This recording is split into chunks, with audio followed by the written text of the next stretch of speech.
You think you know what happens in the Vatican? You picture holy men, quiet prayer, and sacred traditions.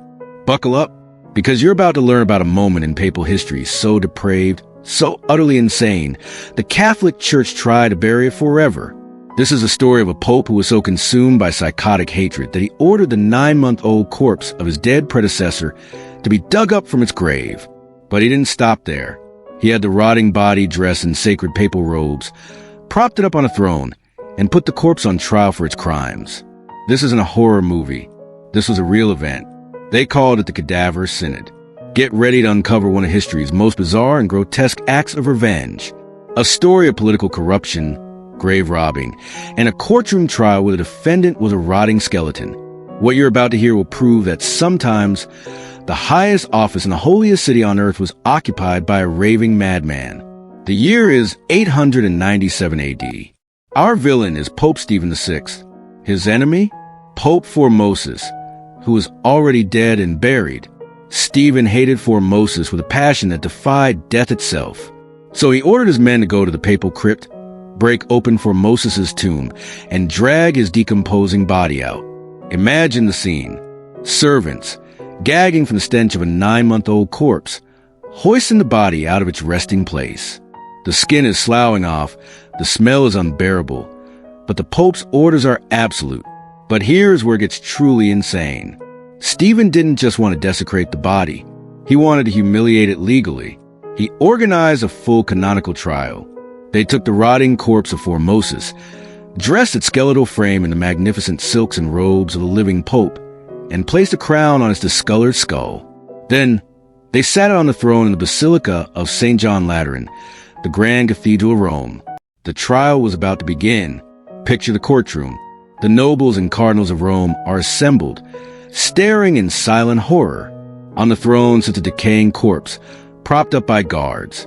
And pacing before it is a living Pope, Stephen VI, screaming accusations at the dead man. But wait, it gets even more bizarre. A corpse can't defend itself, so Stephen appointed a young deacon to stand beside the body and speak on its behalf. Every time Pope Stephen screamed a question at the corpse, this terrified young man had to whisper a reply from behind the throne. The entire trial was a grotesque piece of theater, with a living Pope prosecuting a dead one. The charges? Perjury and violating canon law by accepting the papacy. Stephen ranted and raved, his voice echoing to the grand hall, while the guests of honor just sat there, silently rotting. The outcome was, of course, a foregone conclusion. The corpse of Pope Formosus was found guilty on all counts. So what's the punishment for a corpse found guilty of treason? This is where Stephen's psychotic revenge reaches its peak. First, he declared all of Formosus's acts and ordinations as Pope to be null and void, plunging the church into chaos. Then he turned to the body itself. With a knife, Stephen personally approached the corpse. He grabbed its skeletal right hand, the hand used for blessings, and hacked off the 3 fingers of benediction. He wanted to erase not just the man, but the holy acts he had performed. But he still wasn't finished. After mutilating the body, he had his guards strip of the sacred robes, leaving the mangled corpse naked on the throne.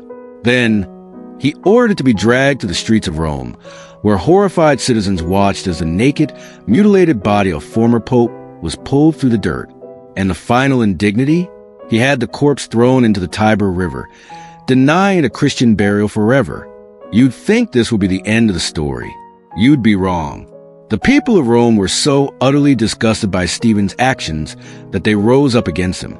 The Cadaver Synod had backfired spectacularly. And here's the part that will haunt your dreams. According to legend, a massive earthquake shook Rome right after the trial, destroying part of the basilica. The public saw it as a sign from God.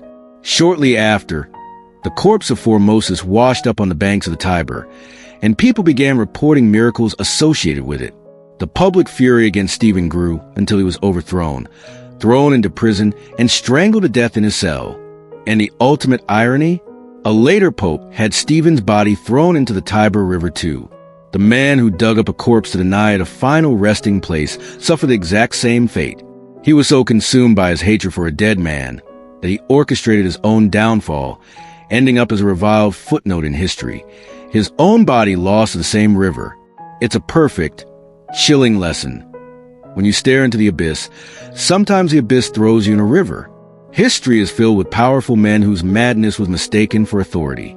If you want to uncover more shocking truths that prove power corrupts absolutely, hit that like button and subscribe.